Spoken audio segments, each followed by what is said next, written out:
الدەستپێکێ سلااو لە گیانێ بارزانانی نەمر و divê roja pîrozda wekî evro li sala 1930 hatiye dinê bûye wekû rojekî li ser Kurdistanê ronahî barandî li ser Kurdistanê pêk ve jiyan û aramî barandî silav li giyanê nemiran ku em gihandine vê merheleyê îro em dikarin bi va çalakiya rabin silav li giyanên şehîdan ku ew sedem bûn sedemê jiyana me bûn bi helkefta bûna barzaniyê nemir Mela Mistefa em îro li ser bazgeha leşkerê roj rabûn bi çandina dara ji ber ku wekû her sal bi sebebê korona me nikarîbû em biçin ser mezarê nemiran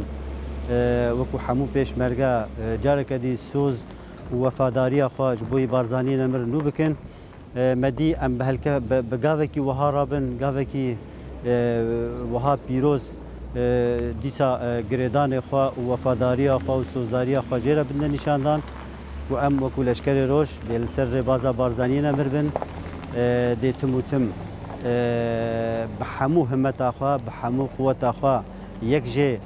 va rênimayên rêbazê di şexsê xwe de dine çandin da em karibin temsîla wê bikin yek jê wê rihê fidakarî û tedhiyetê li her cihekî bêxwestin amade ne ku bidin nîşandan ya dîtir jî ji bo aramiya gelê me ji bo parastina vê xakê bi her wextekî amade ne wekû çawekî îro me ev darê hane çandin vê xaka hane jî bi xwîna xwe av bidin da ku jiyan tim û tim li ser vê axê bi pîrozayî bilind bibe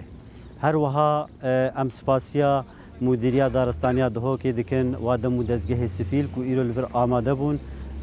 مشارکه مکرن و بنگا و هانه و جهه دلخوشیه مبو هر وها ام ویگا و پیروز دیاری همو گله خوای گله کردستان دکن تایبت جی گله خوای روجاوا و ام بجنوانا حتی لشکر روج هیا هیوی امو داوا بلا تموتم بلند و بلند به